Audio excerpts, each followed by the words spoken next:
It's Christmas Eve, the kind of night when windows glow warm with family lights and the streets echo with laughter from neighbors carrying gifts. I stand on the front porch of what was once my home, clutching a battered leather envelope under my coat. Inside it lies the house deed, the only proof that the bricks and beams behind this door still bear my name. The paper feels heavier than iron, though it is only parchment. I raise my hand to knock but hesitate. The brass knocker is shaped like an angel, a gift from my late wife decades ago. The metal is cold against my skin, yet I can still see the faint scratches she carved into it with her wedding ring one summer afternoon, her initials HM barely visible unless you know where to look.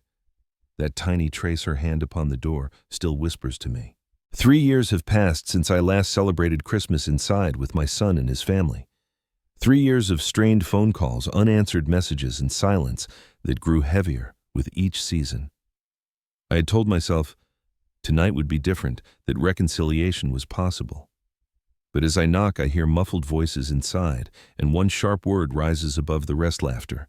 Except it doesn't sound welcoming. It sounds pointed cutting, as if it were meant to keep me outside. The door finally creaks open. My daughter-in-law stands there wrapped in a red dress that glitters under the porch light. She doesn't smile. Instead, she crosses her arms and blocks the entryway with her body. "You shouldn't have come," she says flatly. The wind whips past me, carrying her perfume. Sharp and citrusy, the same scent I smelled the night she first met my son. A trace of the past now turned sour. I swallow hard, my chest tightening. My doctor warned me last month that my heart condition could worsen under stress, and here I am standing outside my own home unwelcome on the very night meant for togetherness.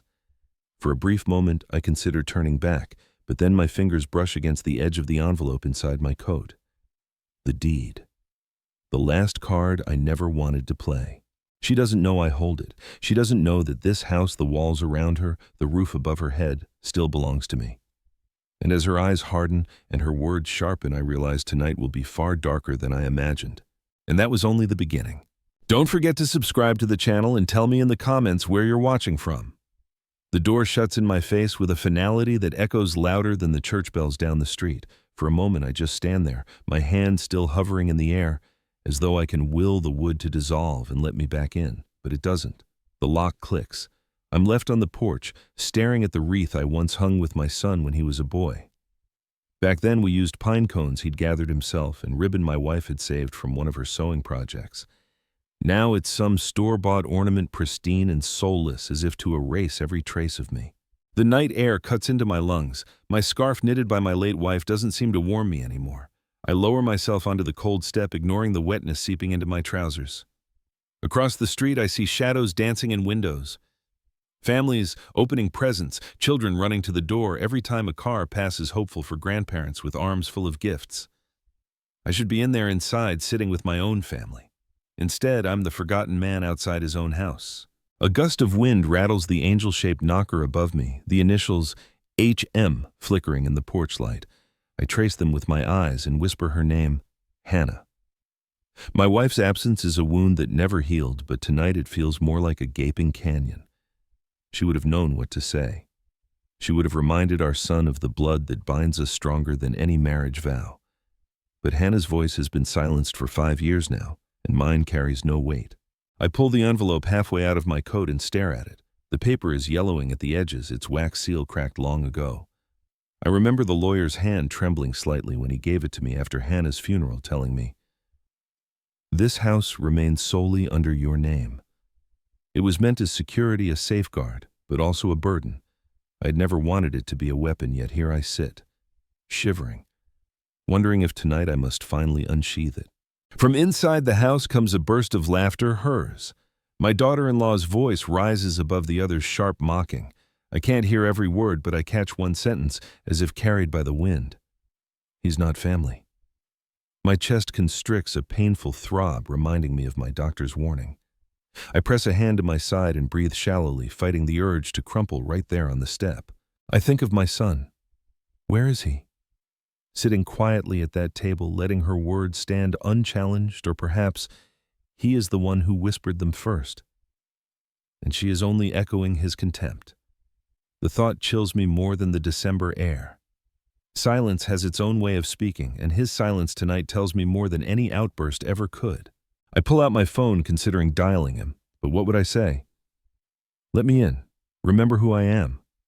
My finger hovers over his contact, but I stop. The phone feels heavier with every second, like a stone in my hand. Instead, I slip it back into my pocket. The cold deepens. I remember an old folk saying my grandmother used to mutter, "A house without fire is colder than a grave." She wasn't talking about wood or coal. She meant warmth of spirit, love at the hearth. Tonight, though, the house blazes with lights inside. It is colder than any grave. My mind drifts to practicalities, perhaps as a defense against the hurt. The average human body can lose heat 4 times faster when seated on a cold surface. I once read that in a winter safety pamphlet. I rise slowly, brushing snow from my trousers, pacing along the porch to keep my blood moving. Still, I feel fragile, as if one strong gust might topple me. A car slows down as it passes. The driver glances at me, curiosity flickering across his face before he turns back to the road. I wonder what I must look like, an old man standing outside a warm house, excluded on the very night families are meant to be whole. Perhaps he imagines I'm a neighbor locked out by accident. He could never guess the truth that the betrayal lies not in lost keys, but in lost kinship.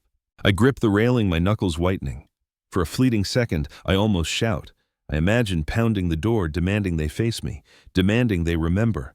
But the words die in my throat. Pride or perhaps fear holds them back. Instead, I close my eyes, letting the icy wind wash over me, and whisper a promise to myself. Tonight will not end here. The deed in my pocket is more than paper. It is my final safeguard, my last thread of dignity. They may mock me, lock me out, strip me of presence at their table. But the house still remembers. The walls still bear my name. But I soon realized that wasn't the worst of it. I slide my hand back into the folds of my coat and press against the leather envelope. The texture is rough, worn, soft at the edges from years of being carried and never opened. I sometimes wonder if I've kept it close, not out of necessity, but out of fear. Fear of the day I'd be forced to use it. Tonight, the cold and the humiliation wrap tighter around me, and the envelope feels less like a safeguard and more like a loaded gun. I pull it halfway out and study it under the dim porch light. The house deed is folded neatly inside the ink of my signature, dark and bold, though I signed it decades ago. My wife had insisted back then that my name alone go on the papers. Security. She said, her hand brushing mine as we stood in the lawyer's office. One day you'll need to remember who built this home. At the time, I thought she was being overly cautious. Now her foresight burns like prophecy. The wax seal bears a faint imprint, the mark of our old family lawyer who has since passed away. I trace it with my thumb, thinking of the last time I saw him. It was after Hannah's funeral. He had pressed the envelope into my hand with unusual firmness, his tired eyes lingering on mine. "Don't let anyone take what's yours," he whispered. I thought then he meant thieves or banks. I never imagined the thieves might sit across from me at my own dinner table. I tuck the envelope back into my coat just as another burst of laughter erupts inside. I freeze, listening. Words float through the air, muffled but sharp enough to wound. "Doesn't belong here. Better off gone." My daughter-in-law's voice again soaked in disdain. My chest tightens. I pace the porch, slowly trying to keep my heart steady. Hypertension, the doctor said. Avoid stress, he had warned, as though life would listen. I pause at the edge of the porch and look out at the street. Snowflakes tumble lazily under the street lamp's glow. The scene is almost beautiful, almost peaceful, but it feels detached, like a painting I'm not allowed to step into. My breath clouds in the air, disappearing as quickly as it forms a reminder of how fleeting even presence can be. There's a superstition my mother used to tell me: paper carries memory. It remembers even when people forget. She claimed that's why deeds, letters, wills, they endure beyond the people who wrote them. I never believed her much, but tonight I wonder if the envelope in my coat remembers me more faithfully than my own son does. A sudden draft pushes against the porch, knocking over a forgotten potted plant. The clay shatters on the step, scattering soil across the snow. I stoop to pick up the shards, my hands stiff from the cold. One piece bears a painted flower my grandson once scribbled on it with bright yellow paint. My throat tightens at the memory, his tiny fingers, my laughter, his pride when I praised his art. That same child now sits inside, likely hearing only one side of the story. Will he forget me too, as my son has? The soil crumbles through my fingers, dark against the snow. I let it fall, dusting the porch with black streaks. Everything I touch tonight seems to break. I grip the railing to steady myself. The metal is icy, but its firmness grounds me. I remind myself this house is mine. The law, the deed, the ink on paper, all of it points back to me. Yet what good is ownership if the people inside lock you out? What good is a deed when love itself has been revoked? The thought gnaws at me, and for a moment I feel as hollow as the broken pot at my feet. Still, I know one thing. This envelope holds more than legal weight. It holds my last shred of dignity. My daughter-in-law believes she has silenced me, erased me. But she doesn't know what rests in my pocket inches from my heart. I sit back on the step, clutching the envelope as if it were a lifeline. My pulse steadies not with peace, but with a grim sort of resolve. If tonight is to be a battle of belonging, then I will not walk away empty-handed. From inside, chairs scrape against the floor. I hear the clinking of glasses, the shuffle of footsteps. They're preparing a toast, no doubt. My chest aches at the thought, glasses raised in celebration while I sit outside in exile.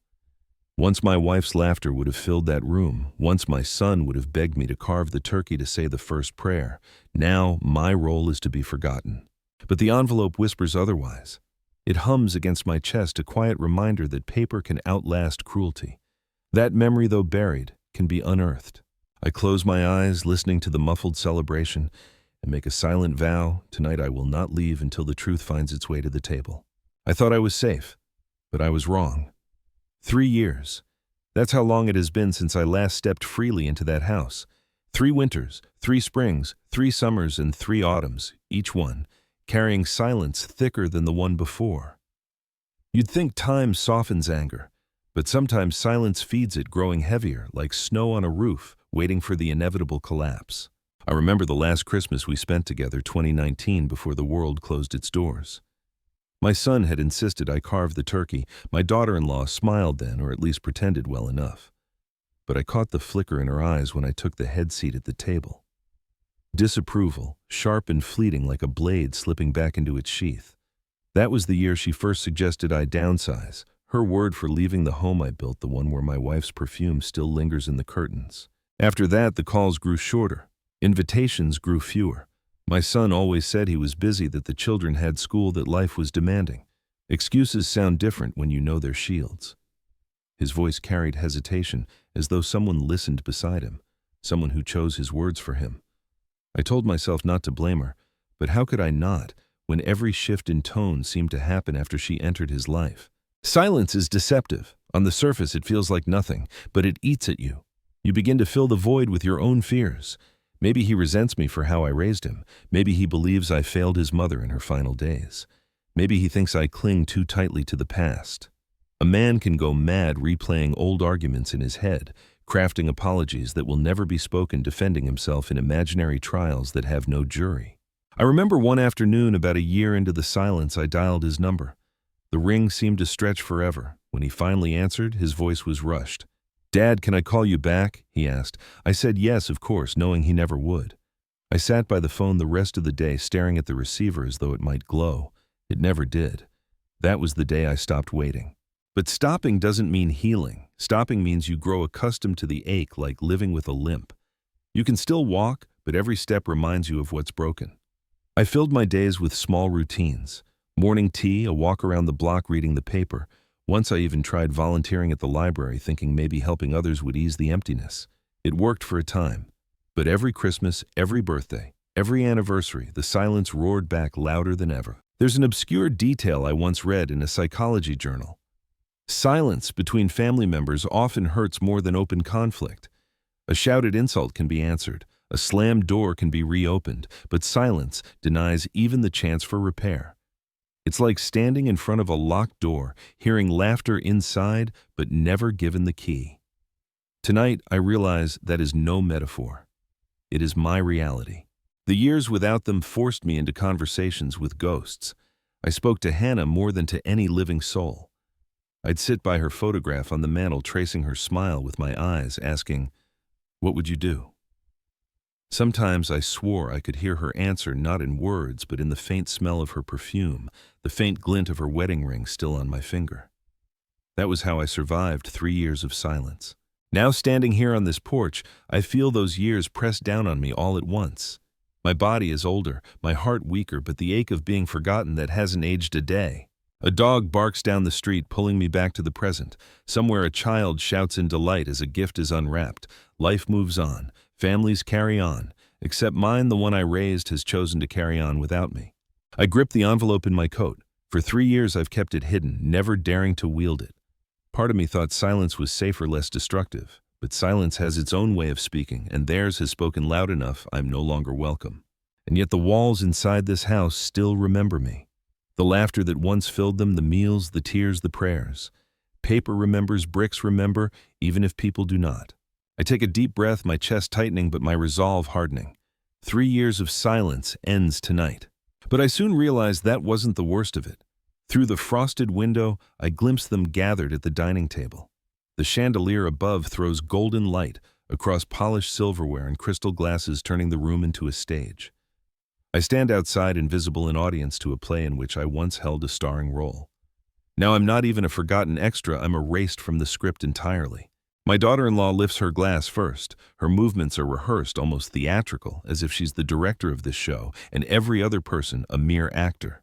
She smiles, not warmly, but with the precision of someone who knows they are being watched. Her voice carries just enough for me to catch fragments through the window pane. To family, she says, pausing just long enough for irony to drip from the words. The others raise their glasses. My son follows, his hand trembling slightly. I notice it even through the glass, though no one inside seems to. His silence weighs more heavily than any toast. He doesn't look toward the empty seat at the table, the one where I should be sitting. Instead, his eyes stay fixed on his glass as if the wine might offer him courage. The children laugh, unaware of the undertow swirling beneath the surface. My grandson leans forward, eager for dessert. He has no idea that the word family was just spoken as a weapon rather than a blessing. He will grow up remembering traditions set not by love but by control. The plates glisten with holiday fare, roast turkey, sweet potatoes glazed with honey, green beans tied in neat bundles with strips of bacon. I can almost taste it. My stomach growls, but hunger is the least of my pains tonight. The ache is not for food but for belonging. Once I carved that turkey myself. Once my wife's laughter filled the pauses between bites. Tonight, the chair where she used to sit is filled by my daughter-in-law, as though even the ghosts have been replaced.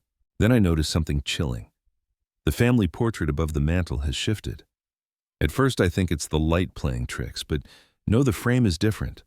The photograph that once included me, my arm around Hannah, my son beaming beside us, has been replaced. Now only my son, his wife, and their children smile down from the frame. My absence is no longer just physical. It has been erased from memory, curated out like an old blemish. A wave of nausea rises in me. It's not just about exclusion, it's about revision. They are rewriting history while I still stand alive. I press my hand against the window frame to steady myself. The cold seeps through my gloves, biting my skin. My doctor once said, stress can raise blood pressure as quickly as salt, and tonight I feel both surging in me like twin poisons. I force a slow breath, but my pulse refuses to slow. Inside, laughter breaks again, forced, brittle. My daughter-in-law leans close to my son, whispering something. His shoulders stiffen, then sink. I know that look. It's the look of a man caught between loyalty and survival, between the parent who raised him and the wife who rules his present. A memory surfaces unbidden. Years ago, when my son was no taller than my knee, he tugged at my sleeve at a dinner much like this one. "Daddy," he whispered, "don't forget to pray before we eat." His little voice was filled with certainty, as though tradition was armor against the world. Now, he doesn't even glance at the empty seat where that prayer once began. There's a peculiar custom I once read about in an old anthropology book. In some villages, an empty chair at the table is always left for the ancestor to honor the ones who came before. Tonight, my empty chair isn't an honor, it's an erasure, an intentional void. The envelope in my coat feels heavier. I think of the lawyer's words, of Hannah's foresight, of my mother's saying, paper carries memory. If they will not carry mine, perhaps the deed will. Yet even as my anger builds, a sliver of doubt pierces through. What if showing it only drives my son further away? What if the children grow to resent me instead of her? I grip the railing tighter, torn between silence and revelation. The table inside roars with conversation again, louder now, but I can't hear the words. Maybe that's worse. Silence has its own way of speaking, but so does laughter, and tonight theirs speaks volumes. I step back from the window, my breath shallow, my resolve shaken but not broken. Something has shifted tonight, not just at the dinner table, but within me. I thought I was safe, but I was wrong. I stepped closer to the window, squinting past the glare of the chandelier. The mantel draws my eyes again, pulling me like a magnet. That new frame polished oak with golden trim holds a photo that seems to radiate exclusion. My son, his wife, their children, all smiles, all warmth, all perfection. But where I once stood beside Hannah, my arm around them, there is nothing. No trace I ever existed. I remember the day that old photograph was taken. It was summer, a rare afternoon when the whole family gathered. Hannah had insisted on it, saying, "We need one picture with all of us before the kids grow too fast." She wore her lavender dress, the one that always made her smell like a field in bloom. My grandson wouldn't sit still, and I had to hold him tight, his tiny hands clutching my shirt collar. The photographer had laughed, saying, "That's the best shot you'll ever get, real life in one frame." And it was. It was messy, imperfect, but it was ours. Now that picture is gone. In its place stands a carefully curated illusion, a family without me, a history rewritten. The sting cuts deeper than words ever could. To be removed from memory while still alive is a cruelty I never imagined my own blood would allow. There's a phrase I once read in a cultural essay: erasure is the sharpest form of exile. Tonight I feel its blade. I shift my gaze around the room, hoping to find even a trace of me somewhere. A book I once gifted my son, a small clock Hannah and I bought for their first anniversary, anything. But everything looks new, pristine, sterilized of the past. The teacup I recognize, one from Hannah's set, rests precariously on the edge of the table. My daughter-in-law handles it carelessly, as though it carries no memory, no history. I think back to how Hannah cherished those cups. She'd wash them by hand, humming softly, her fingers careful not to chip the porcelain. One day she told me, "I'll serve tea to our grandchildren with these." And she did once. Now that promise has soured into a fragile relic at the mercy of someone who doesn't understand. I press my forehead against the cold glass, fighting the lump in my throat. My breath fogs the pain, momentarily clouding the scene inside. For a second I imagine the photo behind the fog is the old one, the true one, with me still in it. But the mist fades and reality slices back through. The weight in my coat presses harder. The deed feels alive, pulsing with unspoken power. I whisper to myself, "You're still here." The house remembers, but the words feel weak against the sight of my absence above the mantel. A rustling sound snaps me out of my thoughts. The neighbor's curtains across the street shift, and I catch the silhouette of Mrs. Alder, the widow who's lived there since before my son was born. She watches me for a moment before pulling her curtain shut again. Shame burns my cheeks. To her, I must look like a trespasser, a lonely old man peering into a life that no longer belongs to him. The ache in my chest deepens. My doctor's warning echoes again. Stress will worsen your condition. He had even quoted a study: patients with strained family ties often suffer heart episodes at higher rates. I had laughed it off then, but tonight I understand. Betrayal doesn't just break hearts figuratively. It threatens to break them literally. I lean back from the glass, inhaling deeply, counting to 3, before exhaling the way the nurse once taught me. The cold air steadies me, but only slightly. Inside, my daughter-in-law raises her glass again. Her lips move, and though I can't hear the words, I can imagine them: a story, perhaps, about how she and my son built this house together, how it is their home, lies told so often they become truth. And the new photo above the mantel is proof of her rewriting. I glance once more at that frame, its golden trim gleaming like a crown. I realize then this isn't just about being forgotten, it's about being replaced. I step back into the shadows of the porch. My pulse heavy, my resolve trembling, but alive. The photograph mocks me, yet it also ignites something inside. Paper remembers, I tell myself again. The envelope in my pocket remembers me more faithfully than flesh and blood. Silence has its own way of speaking. Tonight the mantelpiece has spoken louder than any voice. But I soon realized that wasn't the worst of it. Through the glass my eyes drift from the mantel to my son. He sits at the far end of the table, posture stiff, shoulders hunched in a way that betrays unease. His fork scrapes against the plate, but he doesn't lift his eyes. It's a gesture I know too well, avoidance, the kind he practiced as a child whenever he broke something and couldn't bear to confess. Back then I would wait in silence until he found the courage to speak. Tonight I wonder if I'll be waiting forever. He doesn't speak much.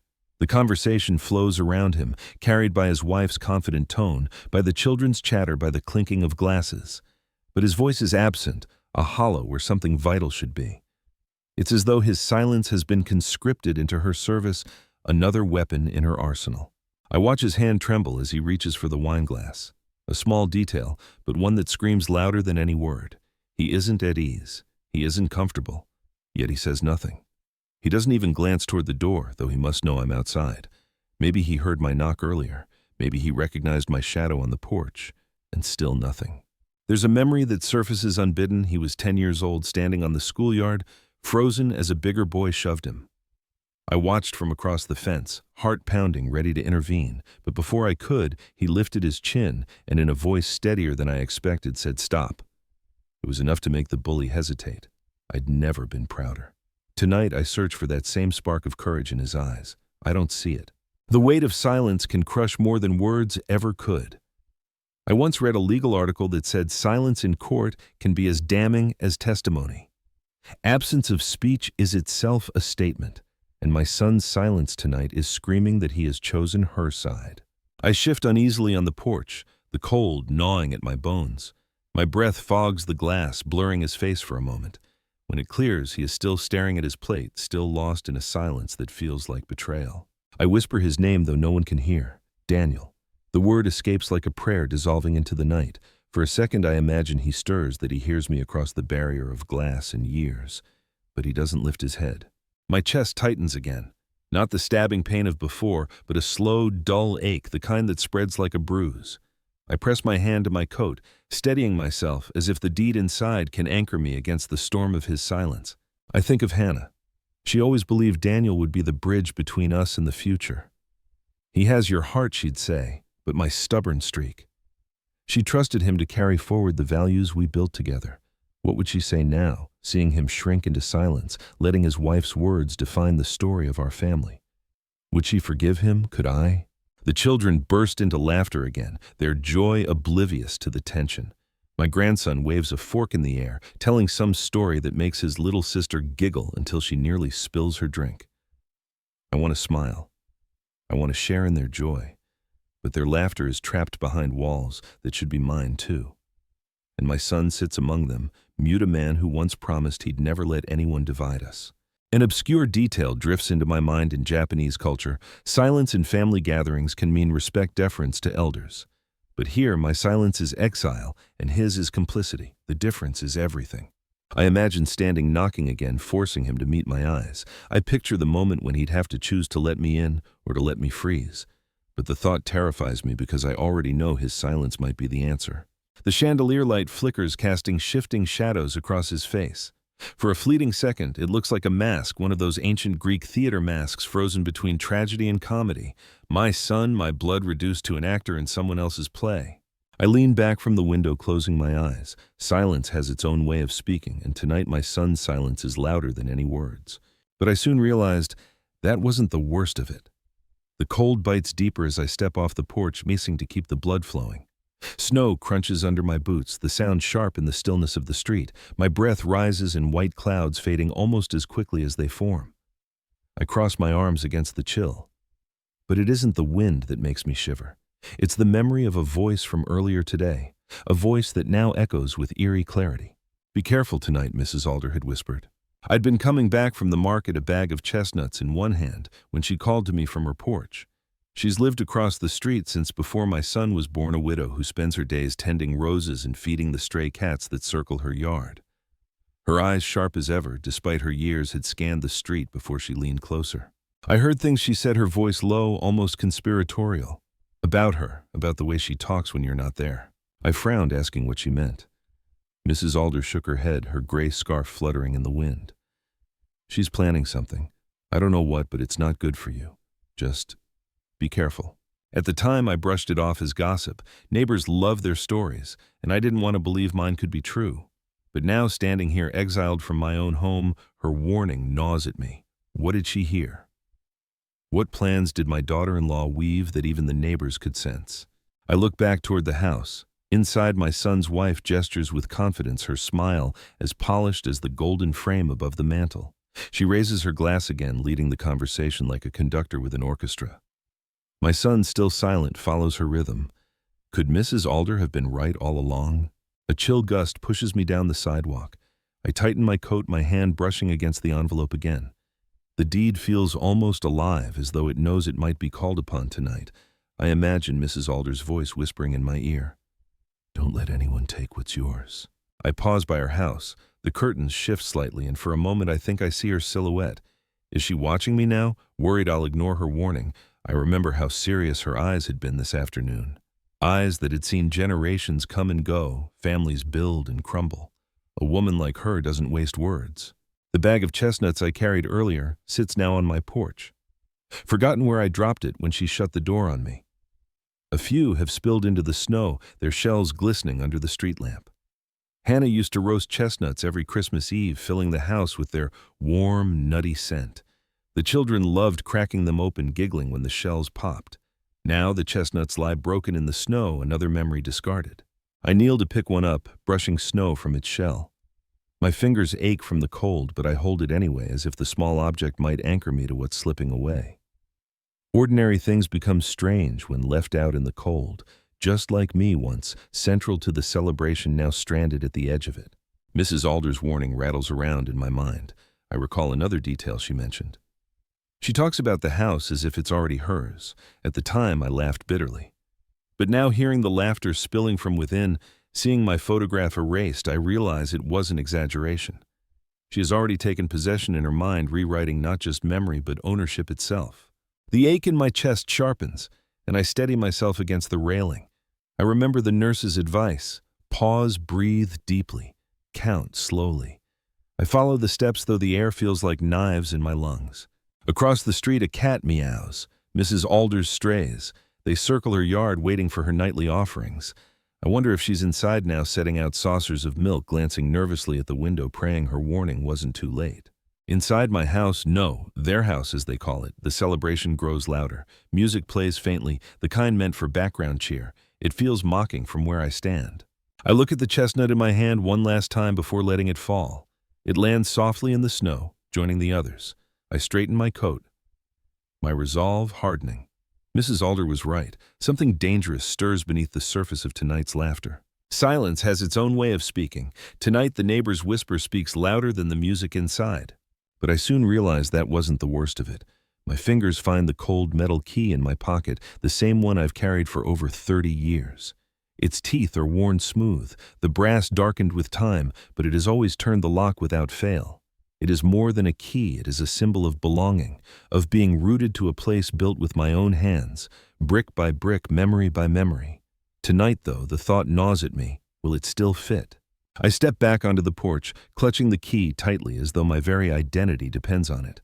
My breath fogs the air as I push it toward the lock. The metal slides in smoothly at first, and for a fleeting second, relief washes over me. But then resistance. I jiggle the key twist harder. Nothing. The lock doesn't budge. A chill worse than the December air crawls up my spine.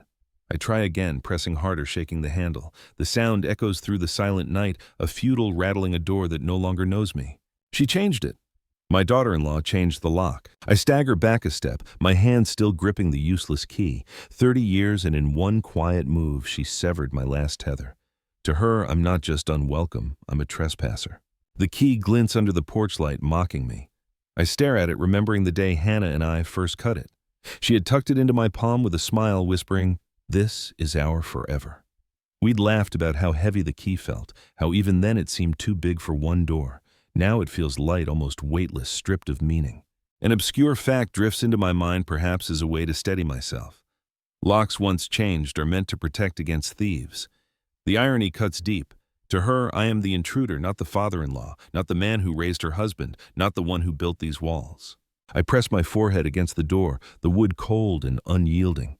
From inside, I hear faint clinks of cutlery, muffled voices, the soft hum of music. A whole world inches away, yet utterly beyond my reach. The separation is not just wood and steel, it's betrayal, crystallized into metal teeth that no longer match. A wave of dizziness hits me, and I clutch the railing to steady myself. My heart thuds painfully. I close my eyes, inhaling, slowly, counting. My doctor's voice echoes in my head, avoid shocks, avoid stress, as if life takes commands. The door, silent, and still feels like an accomplice to her scheme. She has locked me out not just of the house, but of the story of the family, of history itself. For a moment, anger surges. I imagine smashing the lock, forcing it open, reclaiming what is mine. But the thought fades quickly. Violence was never my way. And besides, even if I broke in, what would await me? A table of hostile eyes, a son too silent to defend me and children too young to understand. I look at the key in my hand once more, then slip it back into my pocket. It feels like a relic now, an artifact of a past erased, yet I can't let it go. If I drop it, it would be like surrendering the last proof that I belong. A sharp sound startles me, the clatter of porcelain from inside. My eyes snap to the window just in time to see her hand brush against Hannah's teacup. The cup wobbles, teeters, and then falls. The shattering sound reaches me, even through the glass, clear and final. My chest tightens as shards scatter across the table, fragments of memory now broken at her careless touch. The family startles, the children gasp, but she laughs it off, waving her hand. My son bends quickly, sweeping up the pieces, his face unreadable. He doesn't even glance at the window. The cup is gone, the lock is changed, the key is useless. For the first time tonight, I feel something shifting inside me, not just sorrow, not just anger, but resolve. If she wants to erase me, she will learn that memory clings tighter than she imagines. The envelope in my coat is proof. The deed remembers. Silence has its own way of speaking. Tonight, the useless key screams louder than words. But I soon realized that wasn't the worst of it. The sound of porcelain breaking is sharper than any insult. Even through the glass, the shatter rings in my ears like a gunshot.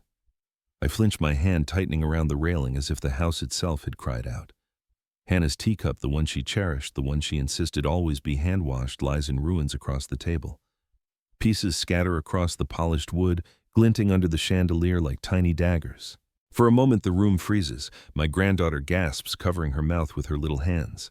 My grandson leans forward, curious, his eyes wide. My son kneels, quickly sweeping up shards with trembling fingers. And she, my daughter-in-law, simply laughs. A short, careless laugh, as though she had dropped nothing more than an old mug from the market. I press my forehead against the cold glass, rage prickling at the edges of my vision. To her, it's just another cup. To me, it's a piece of Hannah. I remember the day she bought it years ago from a tiny antique shop downtown. It's delicate, she told me, her eyes glowing. But sometimes the most fragile things hold the most meaning. She used that cup only on special days, birthdays, anniversaries, Christmas. She said the cup deserved occasions where love was present in abundance. And now shattered, its fragments swept into a pile like discarded trash. There's a folk belief I once read about in some cultures: when a cup shatters, it's considered a bad omen, a warning that something fragile in the family will break next. As I watch my son's wife wave away the accident with a dismissive flick of her hand, I feel the weight of that omen. Something has already broken. My son gathers the shards carefully, but his face is unreadable. He doesn't scold her for her carelessness, doesn't remind her that the cup belonged to his mother. He just lowers his eyes, silence stretching like a wound. I want to scream his name, pound the glass until he looks at me, remind him of what that cup meant. But my voice is trapped in my throat, locked outside, just like me. The children whisper to each other. My granddaughter points at the shards, asking something. My daughter-in-law leans down, speaking to her in a tone too sweet, too polished. She's rewriting the story, already turning carelessness into innocence, erasing the weight of the object. The children will never know the truth, that their grandmother's memory was destroyed tonight, not by accident, but by indifference. I close my eyes and inhale, steadying myself. My chest aches, but I force the breath through. I can almost smell the faint ghost of Hannah's rose tea, the way she used to brew it in that very cup. I remember her smile, her gentle hands cradling it, as though it were something sacred. I feel her absence sharper than ever, as if she has been broken all over again. A peculiar detail floats into my mind, unbidden in ancient Japan. When pottery breaks, artisans mend it with gold, a practice called kintsugi. The cracks are not hidden, but highlighted, turned into something stronger, more beautiful. Tonight, though, there will be no mending. No one inside that house will fill the cracks with gold. They will sweep the pieces into a bin and the memory with them. I lean heavily on the railing, whispering Hannah's name under my breath. She broke it, Hannah. She broke what you loved. My breath fogs against the glass again, blurring the sight of the table. When it clears, the shards are gone, already collected, erased like me. The envelope presses against my ribs as if reminding me of its presence. I slip my hand inside my coat, gripping it tightly.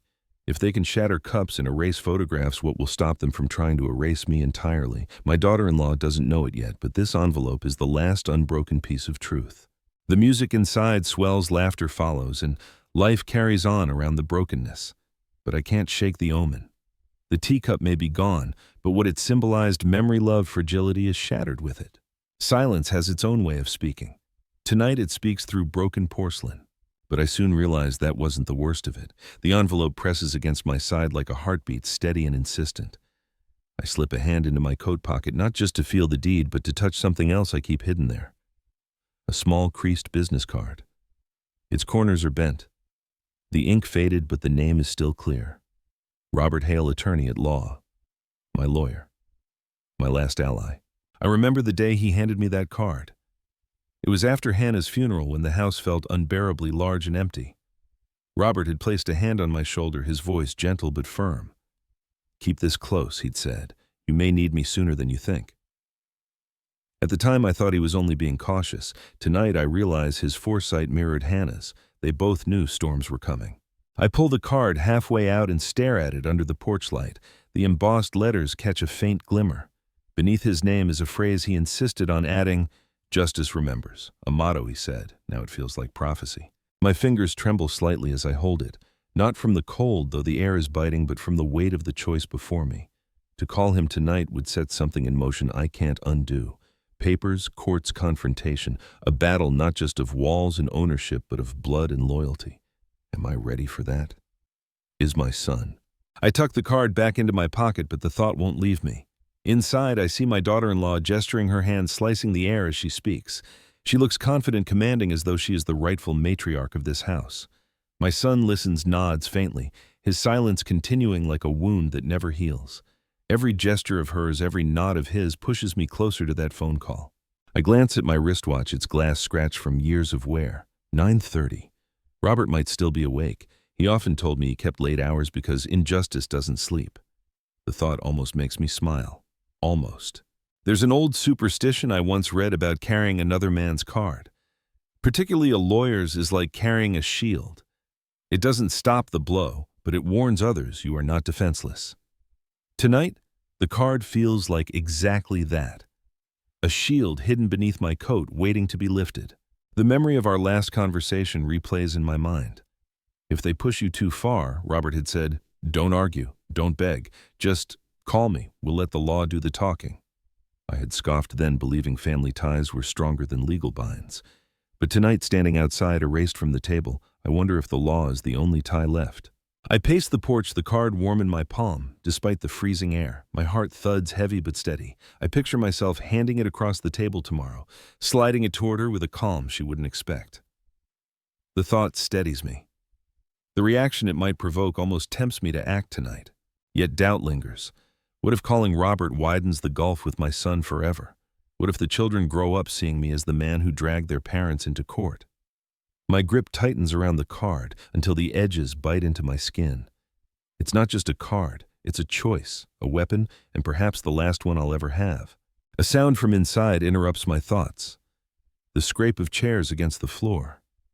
They're preparing for dessert. My daughter-in-law claps her hands lightly, directing the children. My son rises slowly, carrying the platter with pie. The sight twists something in me.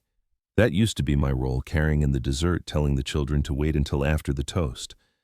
Now I'm nothing but a shadow on the porch. The card seems to pulse in my pocket, whispering Robert's voice, "Justice remembers." I take a deep breath, watching my foggy breath swirl upward into the night. Maybe it is time to stop being silent. Maybe silence has only fueled their erasure. The lawyer's card burns in my pocket like a match waiting to be struck.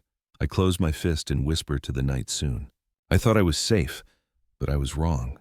The door swings open suddenly, spilling a shaft of golden light onto the porch. I stiffen, clutching the railing, half expecting my son. Instead, she steps out, my daughter-in-law, her red dress catching the glow of the chandelier. For a moment, the winter night seems to bow around her presence, as though even the cold recognizes the power she wields inside that house. She doesn't smile. Her lips tighten into a thin line, her arms crossed. Behind her, the muffled hum of music and laughter carries on, oblivious to the scene unfolding at the threshold. "You don't belong here," she hisses, her voice low, deliberate, sharp enough to slice through the night air. The words sting more than the wind. I search her eyes, hoping for even a flicker of softness, some crack in the armor. There is none. Only contempt. I straighten slowly, gripping the useless key in my pocket, the deed pressing against my ribs, the lawyer's card like a hidden blade. "This is my home," I say, my voice steady though my chest burns.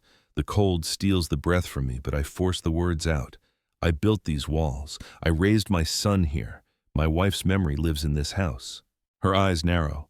"Your son's family lives here now, not you. You've had your time. It's over." Over. The word hits me harder than any slap could. Hannah's laughter, Daniel's childhood, the smell of roasted chestnuts, all dismissed with one syllable.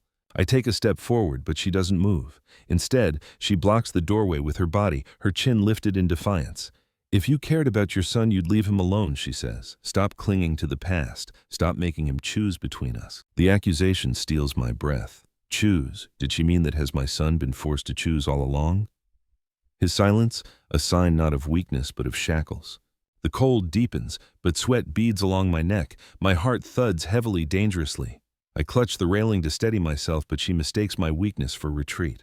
Her lips curl into something resembling a smile, but it's colder than the snow. "You're not family anymore," she whispers, "and the sooner you accept that, the better for everyone." I open my mouth to respond, but the words knot in my throat. I think of Hannah, her faith in Daniel, her insistence that family is unbreakable. Would she recognize this moment?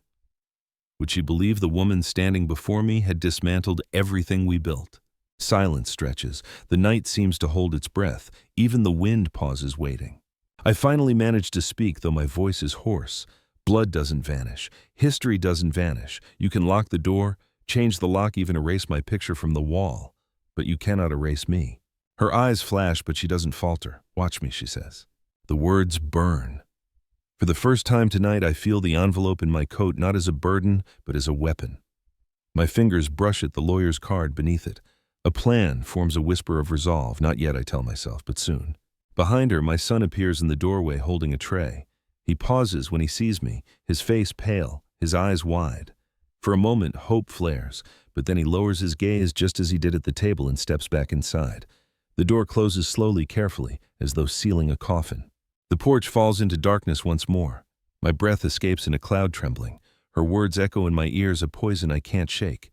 "You're not family anymore." Silence has its own way of speaking. Tonight, it speaks through the slam of a door and the absence of my son's voice. But I soon realized that wasn't the worst of it. The door had shut, but only briefly. A few minutes later, I heard footsteps again. Light ones, deliberate, as if someone didn't want the others to notice. The latch clicked softly, and the door opened just enough for her to slip back out. My daughter-in-law stepped onto the porch, her red dress catching moonlight this time instead of chandelier glow. The warmth of the house spilled into the night for an instant before she pulled the door almost closed behind her. She leaned in close, her perfume sharp citrusy with a bite of bitterness.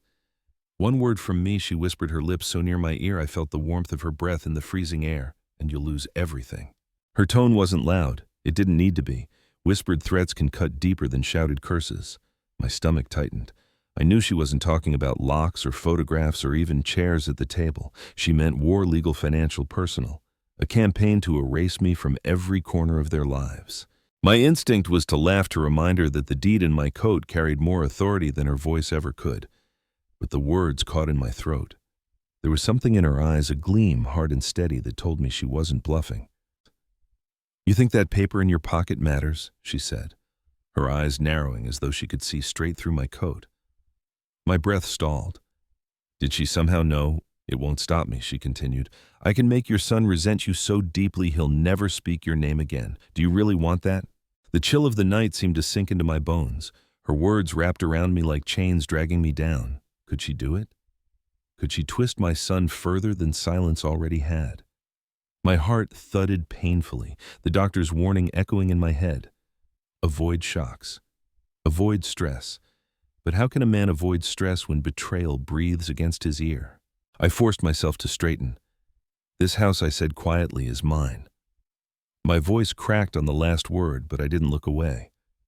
"Your threats don't change that." Her smile returned, slow and deliberate. "Maybe. Maybe the walls remember you, but people forget. Children forget. Your son already has. In the end, it won't matter if the paper says your name. If no one cares, you'll still be alone. A shiver passed through me. Loneliness sharper than any court ruling hung heavy in her words. She was right about one thing: paper cannot hug, you cannot share a meal, cannot call you dad. And yet if paper is all I have left, I will cling to it. Her voice dropped lower, almost tender in its cruelty. Leave now. Don't come back. Let him live his life without you, because if you don't— She let the sentence trail off the silence, finishing it for her. The wind rose suddenly, rattling the porch railing as though the night itself recoiled from her venom. She straightened, smoothing her dress, and gave me one last look. Think about it, she said, then turned and slipped back inside. The door shut with a softness that felt worse than a slam. I stood there, my breath shallow, my chest aching. Her words replayed, each one digging deeper. Lose everything. Alone. Don't come back. I pulled the envelope from my coat and held it in my trembling hands. The paper crackled under my grip, fragile yet unyielding. There's an old belief I once heard: whispered words at night travel farther than shouted ones in the day. Maybe that's why her threat feels etched into my bones. It isn't volume that makes words powerful, it's intent. I slid the envelope back into my coat. My decision not yet formed, but my resolve strengthening. If she thinks whispers can erase me, she has forgotten one thing. Silence has its own way of speaking, and when it breaks, it can roar louder than she ever imagined. But I soon realized that wasn't the worst of it. Her whispered threat lingers in the air long after she disappears back inside. The porch is quiet again, but my mind isn't. Every word burrows deeper like a splinter beneath the skin. I close my eyes, trying to steady myself, and suddenly I hear another voice, smaller, younger, untainted. My son's voice from years ago. Daddy, hold my hand. The memory pulls me backward decades into the past. Daniel was 4, maybe 5, his small fingers slipping into mine as we crossed a busy street. His grip was fierce, as though he believed my hand alone could shield him from every danger. And maybe it did. Back then I was his protector, his hero. He looked up at me with those wide brown eyes, trusting me completely. That trust was once the foundation of my life. Now tonight I stand outside his house, my house, and his silence is louder than any denial. He hasn't reached for me in years. The gap between then and now is a chasm I don't know how to bridge. I press my hand against my chest, feeling the steady thud of my heart, each beat echoing with memory. Hannah used to say, "The way a child holds your hand is the purest truth you'll ever feel." She was right. That truth feels so far away now. I open my eyes, blinking against the sting of tears, and glance through the window again. My son sits at the table, head bent as he listens to her nodding faintly. I wonder if he remembers holding my hand, or if her whispers have already rewritten even that. A strange thought strikes me. Children cling to parents until they're taught otherwise. Somewhere along the way, my son was taught to let go. Maybe not by me, maybe not by life, maybe by the very woman who now locks me out. I shift my weight, leaning against the railing. My knees ache from the cold, but I barely feel it. Memory is heavier than weather. I think of another day, Daniel learning to ride his bike. He fell twice, scraped his knees, but refused to quit. I ran beside him, one hand on the handlebars, the other steadying his back. "Don't let go yet, Dad," he'd cried, and I hadn't, not until he was ready. That was the last time he begged me to hold on. Now it seems he begs me to disappear by saying nothing at all. There's a psychological study I once read how memories can become distorted by silence.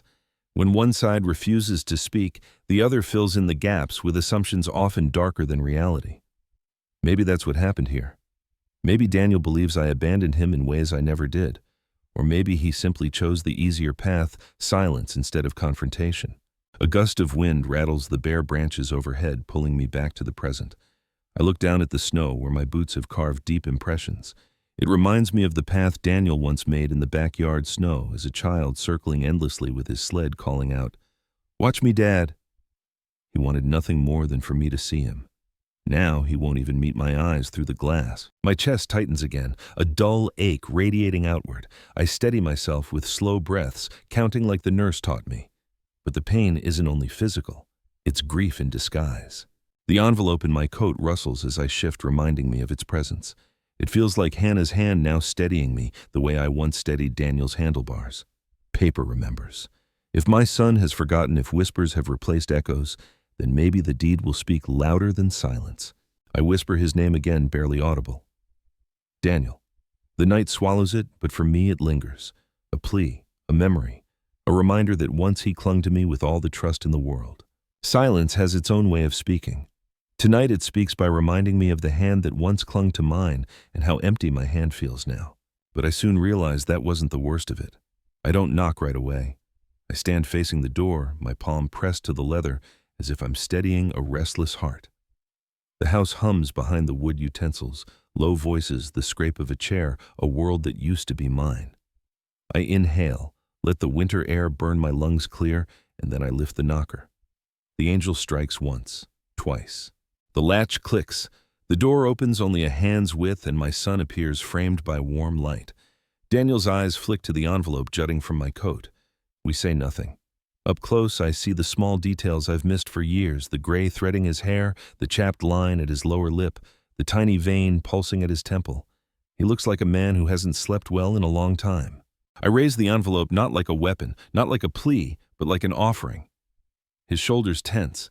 Behind him at the end of the hall, the dining room opens like a stage, the chandelier, the polished cutlery, the empty place where my chair once sat.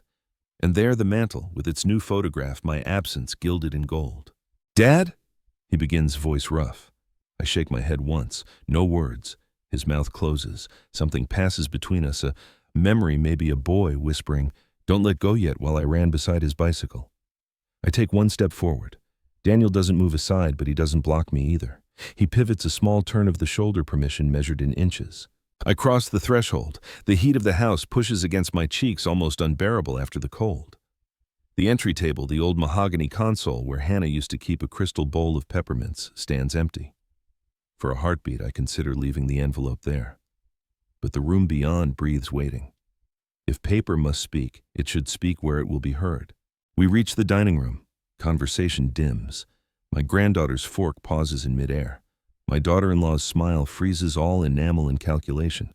She sets down her glass, the stem landing with a soft tick against the coaster. My grandson whispers "Grandpa" before a warning glance snatches the word back into his mouth. I pull the deed from its leather sleeve, thick paper, blue border, the county seal, pressed like a scar in the corner. I've learned the mundane facts by heart, the owner's name printed in block letters, the legal description of the lot, the recording number that lives in a ledger across town where property doesn't forget so easily. In most counties, a recorded deed is the public's memory. Any clerk can pull it like a thread and show you where a house belongs. I place that memory in the center of the table, setting it gently between the candlesticks and the bowl of sugared cranberries. No one breathes. The children's eyes flick from me to the paper as if it might hatch. The chandelier hums faintly, or maybe it's my pulse. My daughter-in-law's chair creaks. She reaches out, fingers hovering, then draws them back as if the page were hot. Her voice arrives sugar-sweet and knifed thin. What is this performance supposed to be? I don't answer. Silence has its own way of speaking.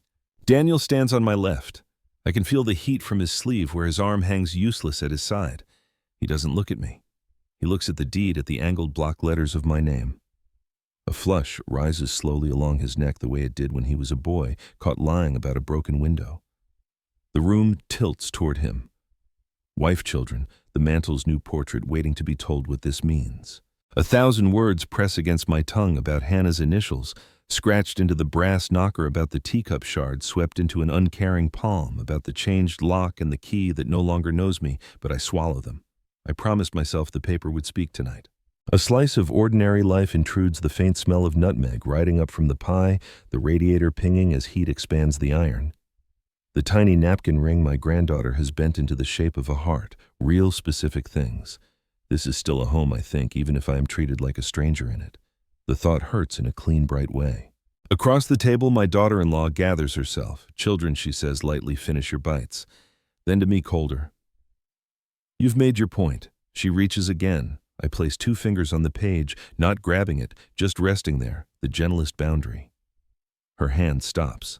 In some houses at Christmas time, I once read, families set an extra plate for the unexpected guest, a silent oath that no one in need is turned away. Here there is a plate. It holds my paper. Daniel clears his throat. The sound is small, but it cracks the room open. He lifts the deed with careful fingertips, eyes scanning the lines he has seen before and never really looked at. He knows my signature. He knows the recording stamp. He knows.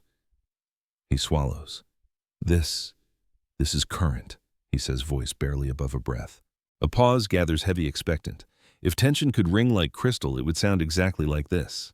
From the hallway, the clock chimes the half hour. The ordinary world insists on existing. The nurse once told me that a deep breath can shave points off a blood pressure spike. I try it now, counting 3 and 3 out. The ache in my chest eases just enough to let me stand tall. My daughter-in-law smiles without teeth. Paper can say anything she murmurs. Families make homes. A folk scrap surfaces in my mind. Rosemary for remembrance. Brides used to weave it into their hair so love would not be forgotten. Hannah planted rosemary by the back steps. I wonder if she ripped it out. Moral weight settles. A house is lumber and law. A home is care and memory. When one is used to strangle the other, something sacred is profaned. I have no prayer prepared, so I offer the next best thing: restraint. I bow my head once to the table, to the children, to the portrait that pretends I never was, and I step back from the light. I turn without a word and walk to the doorway. At the threshold, I pause. Out of the corner of my eye, I see Daniel's hand flatten on the deed, as though the page might blow away if he didn't hold it. My daughter-in-law's knuckles whiten around her glass. The children are statues. The house listens. I thought I was safe, but I was wrong. The moment I step back from the table, a sharp pain grips my chest. It isn't the first time tonight, but this one is different, deeper, more insistent, like a fist closing around my heart. I clutch the back of a chair, steadying myself as the room tilts for a fraction of a second. The chandelier's light swims above me, and for a moment I think I might collapse right there on the polished floor. No one notices. Or maybe they pretend not to. My daughter-in-law continues speaking, her voice smooth, unbroken, as if my presence hasn't shifted the air. My son keeps his head bowed, his hand still resting on the deed, but he doesn't raise his eyes. Only my granddaughter's gaze flickers toward me, wide and uncertain. I grip the chair tighter, willing the pain to ebb. My doctor warned me months ago. Your blood pressure is unpredictable. Episodes can come suddenly. Sit, breathe deeply, avoid confrontation. I almost laugh at the irony. How do you avoid confrontation when betrayal itself is breathing down your neck? The ache spreads up my left arm, tingling hot and cold at once. A bead of sweat forms at my temple despite the warmth of the room. I lower myself into the empty chair at the table, my old seat, if only to keep from falling. The wood creaks under me, a sound both familiar and foreign. I catch my reflection in the polished silver tray at the center of the table. My face looks pale, drawn the lines of age sharper under the chandelier. For a moment I see Hannah's worried eyes looking back at me as though she's warning me to hold on, to not give in. I whisper her name under my breath, a prayer disguised as memory. There's a folk remedy I recall from my childhood, placing a cold coin on the wrist to ease sudden chest pains. My grandmother swore by it, saying the metal drew out the fire. I don't have a coin, only the edge of the deed pressing against my palm. I clutch it tightly, absurdly, hoping paper might carry the same magic. The conversation at the table blurs around me. My daughter-in-law's voice grows distant, like it's coming from underwater. I hear fragments: future plans, stability, our home. Each phrase slices at me. My son doesn't interrupt. His silence feeds the ache in my chest more than the illness itself. I force myself to breathe slowly, in through the nose, out through the mouth. The pain eases slightly enough for me to sit straighter. I sip from the water glass at my place, the coolness steadying me. The rim of the glass tastes faintly of lemon, a detail Hannah would have approved of. She always insisted water should be freshened with citrus. The memory steadies me, if only for a moment. I glance at the children. My grandson fidgets, staring at the deed. My granddaughter keeps sneaking glances at me, her brow furrowed. She sees more than the adults allow themselves to. Children often do. Maybe she notices the way I press a hand to my chest or the sheen of sweat on my forehead. Her innocence slices through the coldness of the night. Another wave of pain pulses through me, softer this time, but persistent. I close my eyes briefly. The nurse once told me, your body keeps score. It remembers every wound, even the ones words cause. Tonight I wonder if betrayal weighs more heavily than any clogged artery. I reopen my eyes and focus on the deed lying between the candlesticks. The bold letters of my name steady me. Paper remembers. If my body falters, at least memory on ink will remain. The room fills with laughter again, brittle and forced, and I realize something: even my illness will not halt her performance. My daughter-in-law speaks over the tension, her voice louder, brighter, pretending nothing unusual stirs at the table. I sit quietly, clutching the deed, my breath shallow but controlled. Silence has its own way of speaking. Tonight, my silence says I will endure. Not for her, not even for me, but for the memory of what once was mine. But I soon realized that wasn't the worst of it. The pain in my chest fades to a dull ache, leaving me lightheaded but steady enough to rise from the chair. I excuse myself with silence moving slowly down the hallway. No one follows, though I feel eyes on my back, hers, sharp as glass. I tell myself I only need a moment, a breath away from the heavy air of the dining room. But the truth is, I'm looking for something. I pass the staircase, the runner worn in the same places my son and I used to race up and down when he was little. At the end of the hall stands the guest room. Hannah once kept it warm, filled with lavender sachets and hand-stitched quilts. Now the air inside feels colder, staged like a hotel no one really lives in. My gaze drifts to the dresser against the wall. The top is clutter-free, but one drawer is not pushed all the way in. It's a small detail, but it catches me a fraction of an inch, enough to suggest haste. I step closer, my fingers brushing the wooden handle. The drawer slides open with a reluctant groan. Inside, neat stacks of paper wait like soldiers. Bills, insurance forms, letters, but at the top lies a folder I don't recognize. It is labeled in her handwriting, bold and deliberate, property transfer. My breath hitches. I flip it open. Inside are documents, copies of the deed, my deed, with blank spaces where signatures should be, drafts of letters perhaps, or applications to the county recorder's office. A chill snakes through me. She's been preparing to take what is mine. One page bears a date circled in red ink. Next month. My hands tremble as I hold it closer, my heart pounding again. That's when I notice another document tucked beneath a printed email chain. I skim the words, exchanges with a lawyer I don't know. Terms like transfer of ownership, spousal consent, inheritance planning. My name is there too, scratched out, replaced with theirs. I grip the folder tighter, my nails pressing into the paper. For years I feared being forgotten. Tonight I see proof they are working to erase me, not just from photographs, but from the law itself. A floorboard creaks behind me. I whirl around, my breath caught in my throat. The hallway is empty, the shadows still. For a moment I wonder if the house itself groaned in protest at what I've uncovered. Hannah used to say houses had memories, that walls listened. If that's true, then these walls must be crying. I slide the folder back quickly, forcing the drawer shut. The sound echoes louder than I intend, like a gavel striking wood. My chest heaves as I steady myself against the dresser. A memory surfaces, the time Daniel, as a boy, tried to hide a poor test result in this very drawer. Hannah had found it, smoothed it out, and said, "We don't hide from truth in this house." Tonight, irony mocks me. Truth itself was hiding here, waiting to be uncovered by the very man it sought to erase. I press my palm flat on the dresser top, grounding myself. There's an old superstition I once heard: if you leave a drawer half open, spirits wander in. I never believed it. But looking at that drawer now, I can't shake the feeling something unwelcome already has. I turn to leave, my steps slow, careful. The folder's weight is gone from my hands, but its revelation clings like smoke. My coat feels heavier, the envelope pressing harder, the lawyer's card warm against my chest. For the first time, I understand this isn't just malice, it's calculation. And calculation is far more dangerous than cruelty. As I reach the hallway, voices swell again from the dining room. Laughter brittle and false. I pause at the doorway, hidden in the shadows, the taste of betrayal thick on my tongue. Silence has its own way of speaking. Tonight it spoke through a drawer left slightly ajar. But I soon realized that wasn't the worst of it. I'm halfway down the hall, the folder's ghost still clinging to my fingers, when I hear a knock. Not the hard, sharp rap my daughter-in-law uses to summon servants in her mind, but a gentle testing tap. 3 beats. A pause. Then one more, as if the knocker itself is asking permission. I freeze. The dining room murmurs behind me. No one moves to answer. I do. At the foyer, I open the door a cautious span. Winter leans in, and there she is on the porch. Mrs. Alder, wrapped in her gray scarf, a paper envelope clutched to her chest, and a small parcel tucked beneath her arm. Her eyes, bright as pins, sweep my face. Relief softens them when she sees I'm the one at the threshold. "I was hoping you'd hear me," she whispers.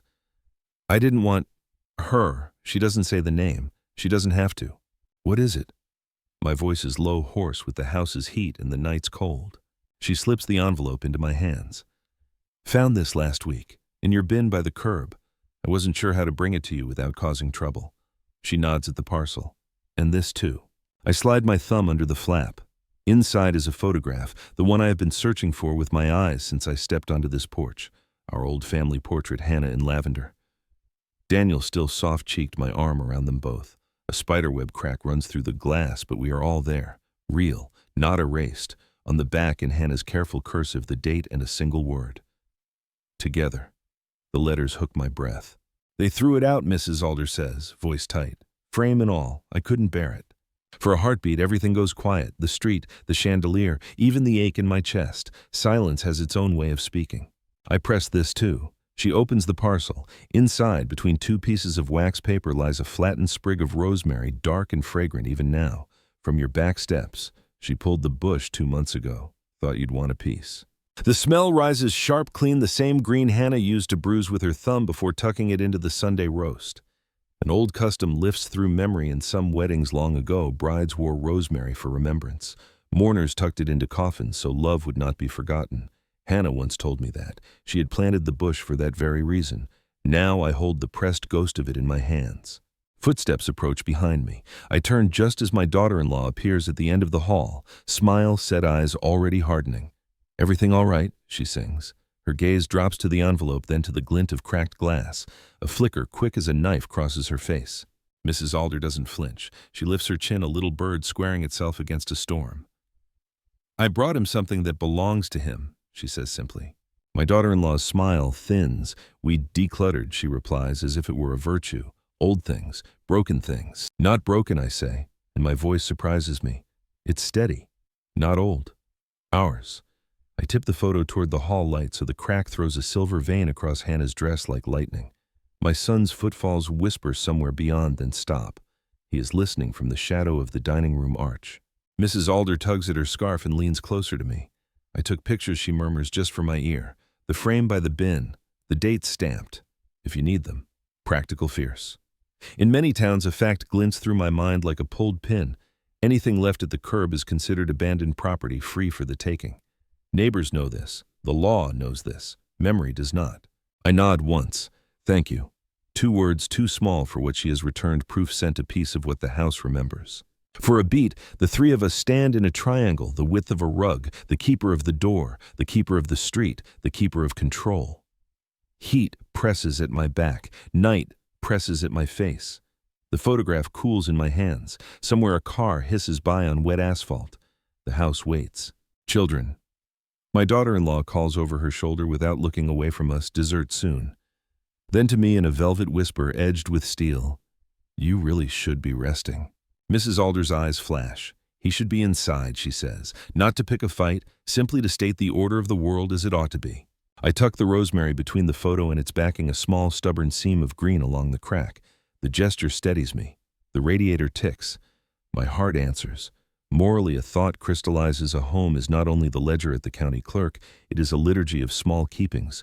Photos saved from the bin, herbs rescued from the root names, spoken aloud when others fall silent. When those keepings are mocked, what is thrown away is not clutter, it is covenant. From the dining room, my granddaughter peeks around the arch, her face half hidden behind the doorframe. Her eyes drop to the picture in my hands, then lift to mine. She mouths a single word, careful as a secret, Grandpa. The soundless shape of it lifts and floats toward me like a paper boat. Thank you, I tell Mrs. Alder, again louder now.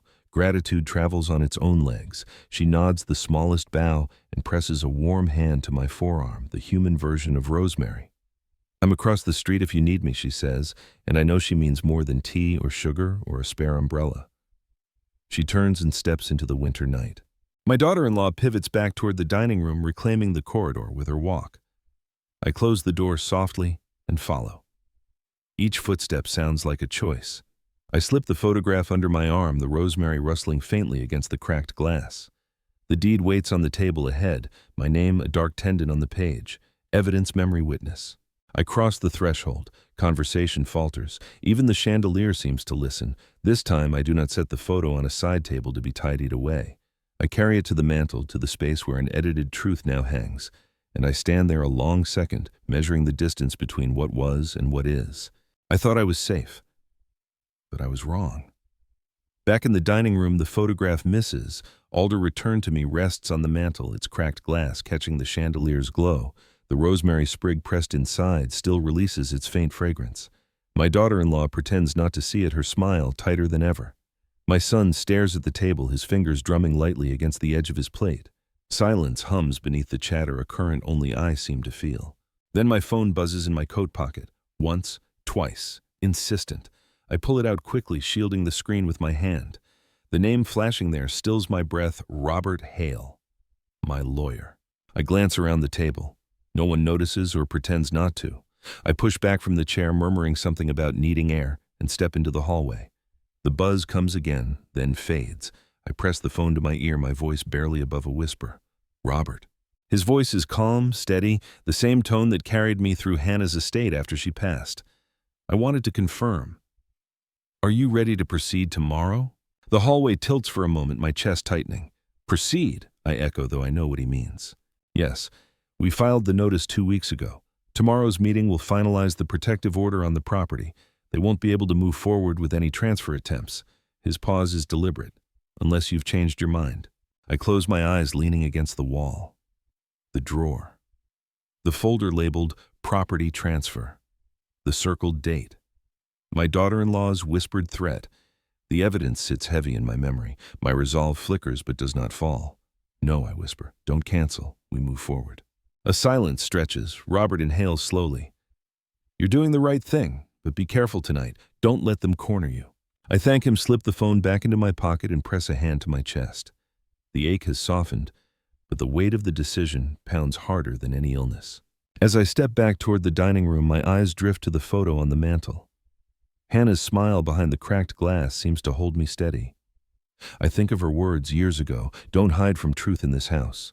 Tonight the truth is a blade I can no longer sheath. There's a fact I once read, most property disputes don't tear families apart because of money, but because of pride, memory, and control. The house is worth more than its walls. It's proof of who belongs. My daughter-in-law knows that. So does Robert, and deep down, so does my son. I return to the table. My daughter-in-law's eyes dart to me, suspicion flickering. She senses something, though she doesn't know what. My son avoids my gaze, his fork tracing idle patterns on his plate. The children whisper softly, their voices too low to catch. I sit. The deed still lies between the candlesticks. The lawyer's call still hums in my ear like a bell that hasn't stopped ringing. Tomorrow the law will speak. Tonight silence continues its cruel reign. I sip from my glass of water, the lemon faint now, and let the coolness anchor me. My daughter-in-law raises her glass again, voice too bright, to our future. I meet her eyes across the table, steady, unblinking. The phone in my pocket feels like a ticking clock, each second moving me closer to a confrontation no toast can erase. Silence has its own way of speaking. Tonight, it spoke through a lawyer's voice carried across the winter night. But I soon realized that wasn't the worst of it. It begins with a clink. A glass too hard against the table, the sharp ring of crystal cutting through conversation. My daughter-in-law stands, her red dress catching every shard of light. She clears her throat, smiling the way politicians do, wide enough to dazzle, narrow enough to wound. Since we're all here, she begins, I'd like to make something clear. The children fall silent. My son's fork freezes mid-air. My own pulse quickens, thudding in my chest like a muffled drum. She gestures broadly, the picture of grace to anyone who doesn't know her edge. This house, she says, sweeping her hand toward the chandelier, the mantel, the walls, is our future, our children's inheritance, our story. Her voice rises, and some people need to accept that their chapter has ended. A murmur ripples through the room. My granddaughter frowns, not understanding. My grandson shifts uncomfortably in his chair. My son stares at his plate, shoulders tightening. I grip the edge of the table, steadying myself. Every word slices deeper than the last. She is not speaking in whispers anymore. She wants the children to hear. She wants my son to hear. She wants me erased openly, publicly. I inhale slowly, but my chest tightens. My doctor's warning hums in the back of my mind. Stress can trigger the worst. Still, I sit straighter. This chapter, I say softly, was written long before you arrived. Her head snaps toward me. The smile vanishes. Excuse me? The room freezes. Even the chandelier's light seems to still. This house. I continue, my voice low but firm, is not your story to rewrite. I place my hand on the deed between the candlesticks. It remembers the truth. Her laugh bursts out, brittle, forced. Paper. You think paper makes you belong? Families aren't built on signatures, they're built on love. And you, she leans forward, voice sharp as glass, you lost theirs a long time ago. The words hit like a blow. My hand trembles, but I don't let go of the deed. Silence stretches heavy, suffocating. And then it shatters. Stop it! My granddaughter blurts, her voice shrill with panic. All eyes turn to her, the smallest voice cutting through the storm. Tears brim in her eyes. He's Grandpa. He belongs. For a moment, no one moves. My son looks up finally, his face pale, caught between wife and daughter, between silence and truth. My daughter-in-law slams her palm against the table. Enough! The force rattles the glasses, a few drops of wine spilling onto the linen. Her face is flushed, her composure cracked. You will not undermine me in this house. The outburst hangs in the air, raw and jagged. The children stare wide-eyed. My son sinks further into his chair, silence consuming him once more. I take a slow breath, my chest aching. This house, I say quietly, has seen storms before. It will survive this one too. She glares at me, lips trembling, rage and fear mingling in her eyes. For the first time tonight, she looks less like a queen and more like a woman cornered. The room is silent, except for the faint ticking of the hallway clock. The air feels heavier than stone. My granddaughter wipes her eyes, clutching the edge of her chair as if anchoring herself. Silence has its own way of speaking. Tonight it spoke through the smallest voice in the room, and it shook the walls more than her rage ever could. But I soon realized that wasn't the worst of it. The echo of her outburst still vibrates in the chandelier's crystals, tiny shivers of light trembling above the table. My granddaughter's words hang heavier than glass, raw and unpolished, but true. I see them settle on my son's shoulders like a burden he can no longer ignore. Daniel's fork lies untouched on his plate. His hands rest flat against the linen fingers, twitching, as though they want to grip something but don't know what. He doesn't look at me. He doesn't look at her. He stares into the space between the silent gulf that has swallowed us all. Say something, she urges him, her voice sharp, impatient. Her hand rests on his arm nails, pressing lightly into his sleeve. It looks like support. It feels like a command. Daniel swallows hard, his throat bobbing. His voice cracks weak from disuse. He clears it, tries again. I just want peace. Peace. The word stings. Peace is what men say when they mean surrender. My granddaughter sniffles softly, her small hand clutching the edge of her chair. My grandson glances between his parents, confusion knitting his brow. He doesn't understand the politics at play, but he feels the fracture. Children always do. I lean forward slightly, my voice steady. Peace doesn't come from silence, Daniel. It comes from truth. His eyes flicker toward me, finally meeting mine for the first time tonight. For a fleeting second, I see the boy who once clutched my hand in a crowded street, trusting me to guide him through. Then the moment vanishes, buried beneath years of pressure, of whispers of control. She's right. My daughter-in-law cuts in quickly, her voice firm. We need to move on. Stop living in the past. This house, this table, this family, it's ours now. Isn't that what you want, Daniel? He flinches at her words as though she's tugging invisible strings. His silence stretches again, longer, heavier. It's a silence I know too well, the silence of a man torn in two, the silence of someone who cannot hold loyalty in both hands at once.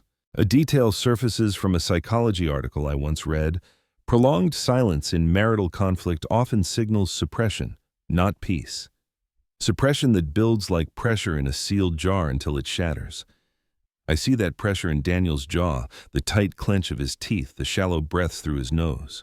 Finally, he pushes back his chair. The screech of wood against the floor makes everyone jump. He stands tall but trembling, his hands balled into fists at his sides. I can't do this, he mutters. Do what she demands, rising too, her voice sharp as a whip. This, he repeats, gesturing to the table, to me, to her, pretending nothing's wrong, pretending silence is enough. His voice shakes, but it rises. It's not. Her eyes widen, shock flickering before anger floods back in. After everything I've done for you, for this family, you're going to take his side. Daniel's face pales. He looks at me, then at her, his gaze darting like a man lost at sea. I'm not taking sides, he says desperately. I just want my children to feel safe, to know the truth. The word truth cracks the room open again. My daughter-in-law's lips press tight, her fury barely contained. My granddaughter whispers, Daddy.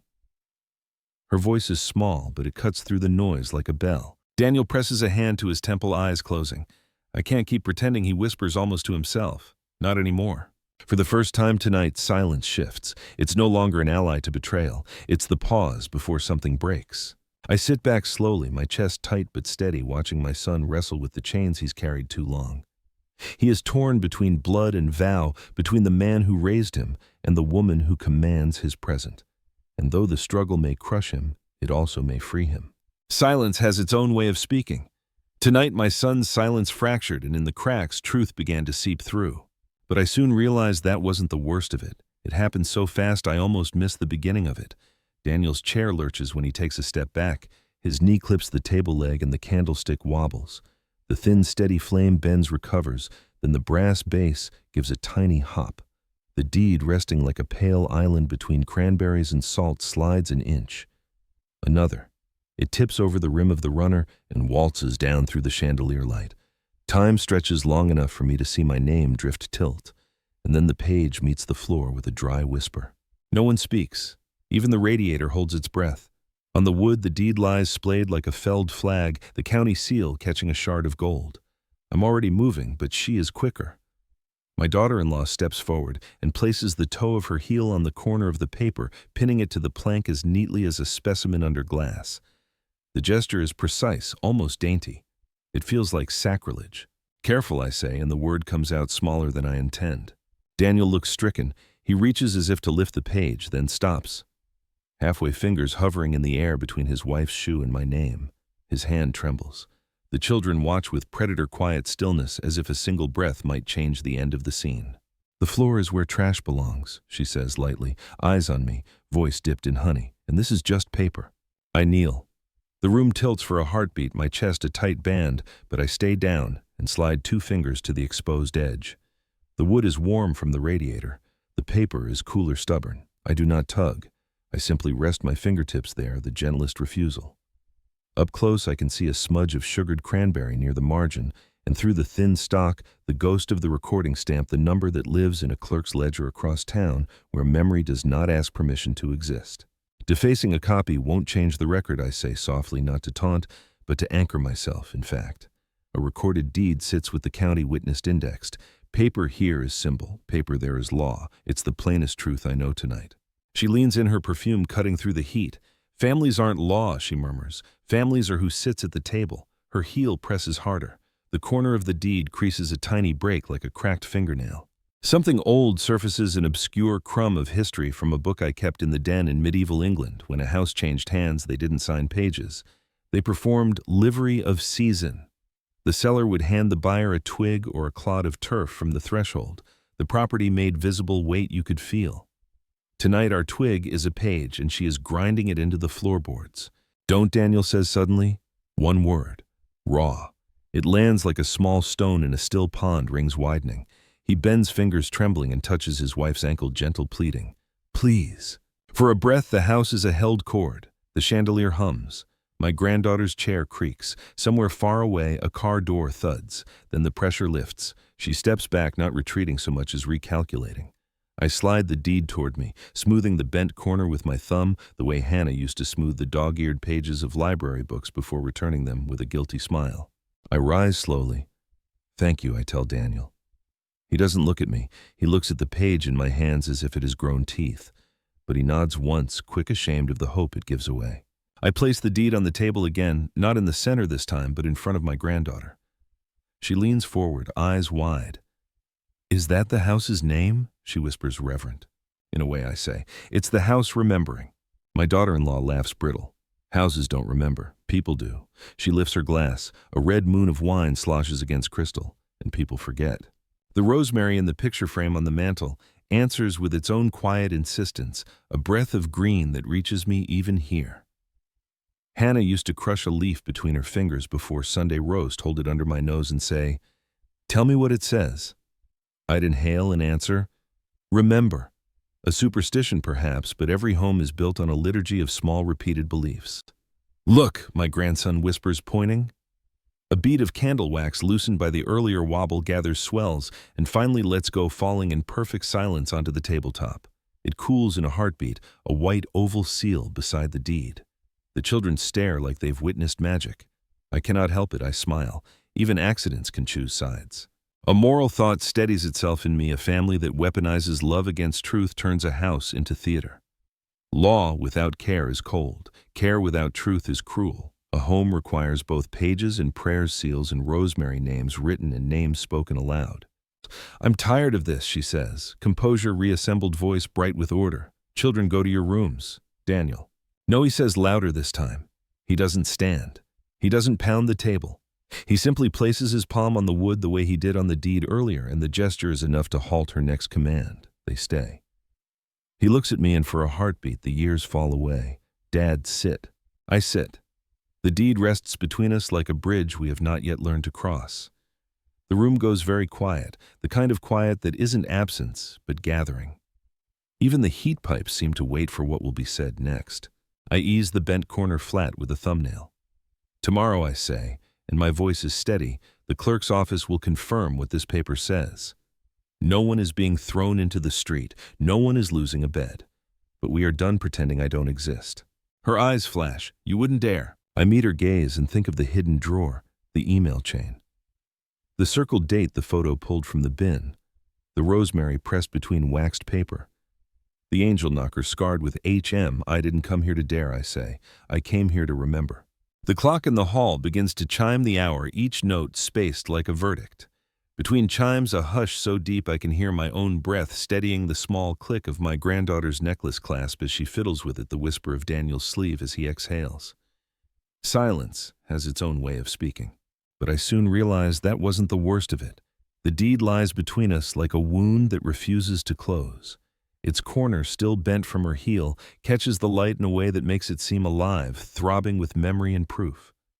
I smooth it once more, not out of vanity but out of reverence, as though steadying Hannah's hand where her initials were once carved into the brass knocker outside. My son sits rigid, his jaw locked, his palms flat on the table. He has not spoken since his one word of defiance.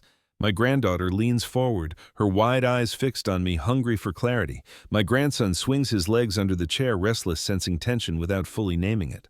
She, my daughter-in-law, watches me with a smile stretched too thin. Enough games, she says. Say whatever you came to say and then leave. I rise slowly, my heart thudding hard enough that I feel each beat in my throat. I rest both palms on the table, leaning forward, letting the silence grow until even the chandelier seems to hum with expectation. You want truth, I say. My voice is not loud, but it carries. Then let the house speak for itself. I lift the deed, holding it in both hands, the county seal, glinting like a brand. This home, every brick, every floorboard, every memory is in my name. It has been since the day Hannah and I signed the papers. Your drafts, your transfers, your whispers in the dark. They mean nothing. The law remembers. And so do I. Gasps ripple across the table. My granddaughter clasps her hands together. My grandson whispers, "It's his." Daniel's face drains of color. He stares at the paper as though seeing it for the first time, though I know he's read it already. His lips part, but no words come. Silence stretches his oldest habit. But I don't let it win this time. I built this home, I continue, my voice stronger now, with Hannah, with Daniel, with laughter that filled these walls long before red dresses and staged photographs. And I will not be erased, not by locks, not by lies, not by fear. My daughter-in-law slams her hand down, rattling the glasses. So what? You think a piece of paper makes you family. You think waving it around will make you loved again. Her voice cracks shrill, her mask faltering. They don't want you here. You're a ghost clinging to a house that doesn't need you. The children flinch. Daniel closes his eyes, his silence now a prison he can't escape. I lift the photograph from the mantel, the one Mrs. Alder salvaged from the trash. The crack in the glass runs like lightning through Hannah's lavender dress. I set it beside the deed. Ghosts don't throw away photographs. Ghosts don't smell of rosemary. Ghosts don't sign deeds that last longer than silence. This house remembers me, even if you'd rather forget. The room holds its breath. My granddaughter whispers again, "Grandpa." And this time her voice doesn't sound small. It sounds like memory itself. I turn to Daniel. Son, the silence has spoken long enough. Whose voice will you listen to, the one that builds or the one that erases? He stares at me, torn apart, the storm of years churning in his eyes. Finally, he exhales long and trembling as though releasing years of held breath. He swallows. His gaze shifts to his wife, then to the children, then back to me. I can't deny it anymore. The house is his. Her face drains of color fury flashing in her eyes. She opens her mouth to retort, but Daniel continues, his voice firmer now. And he is family, whether you like it or not. The words land like a stone thrown into still water ripples, spreading undeniable. The chandelier trembles faintly, or maybe it's just my vision swimming with sudden relief. My chest aches, but this time the pain feels different. It's the ache of chains loosening. Silence has its own way of speaking. Tonight it roared with truth. But I soon realized that wasn't the worst of it. The storm has passed, though its echoes linger in every corner of the house. The deed rests on the table unchallenged. The photograph with its cracked glass still leans on the mantel. Hannah's smile glowing faintly through the damage. Even the rosemary sprig, fragile and pressed, seems to breathe the word she loved most. Remember. The children slip upstairs quietly, their small footsteps fading. My son remains seated, his face pale but unburdened, as if a weight he never admitted carrying has finally loosened its grip. He doesn't speak much. He doesn't have to. For the first time in years, his silence feels less like absence, more like beginning. She, my daughter-in-law, says nothing. The fire in her eyes has dimmed, replaced by something colder. Resignation, perhaps fear. Her chair scrapes softly as she leaves the table. The echo trails after her, but I don't follow. Not tonight. I sit back, letting the house breathe around me. The walls seem to sigh as if they too were holding their breath. I think of Hannah. She once told me storms always leave broken branches but also clear the air for new growth. I pray she is right. A home is more than bricks or signatures. It is memory, truth, forgiveness, wrestled from betrayal. Tonight I learned the law can hold the house, but only love can restore the home. Thank you for staying with me through this story. If it touched you, please subscribe and continue with the next story in the playlist.